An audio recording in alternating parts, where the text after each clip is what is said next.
hey, I thought of something that y'all might think is interesting. So most of you know that I work in the area of genetics within functional nutrition. And so genetics will influence how effectively and efficiently our bodies are able to utilize all different kinds of things, chemicals in our body, vitamins and minerals, et cetera, et cetera. So looking at just vitamin A, there's something that I work with, a gene on vitamin A, BCMO1, that will influence how efficiently and effectively our body is able to utilize our food source of vitamin A in our body. So when we eat foods like carrots, the orange foods, green, where did that even come from? The orange foods that supply beta carotene, right? Which is the pre-form of vitamin A. And what's supposed to happen is that when we eat that food, it converts that beta carotene, that pre-form of vitamin A, into a more usable form of vitamin A, right? That's what's supposed to happen. But our genetics will influence the efficiency that might happen in. And get this, the European descent white folks have a 64% of the population are less likely to be able to make that conversion from beta carotene to a usable form of vitamin A because of our genetic influence, right? So what does that mean?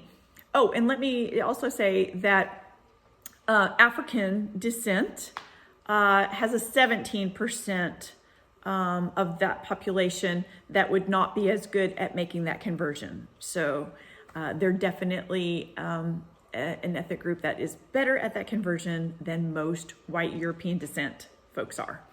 But so what does that mean? That means that even when we are eating foods that supply beta carotene, right, that pre-formed vitamin A, our body is not getting the actual source of vitamin A that it needs for great function with that vitamin. So that vitamin is extremely important in everything having to do with eyes, right?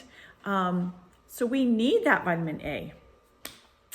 And we're not going to be able to be using any of the beta carotene form of vitamin A because of our lack of being able to be efficient in that conversion.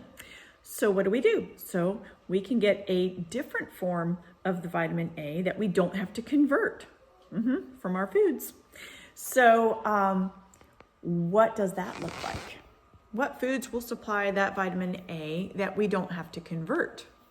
Well, let me tell you, I have a little list. So some of the things on the list are not my favorites. And I have this SNP, so it's my problem too. Okay?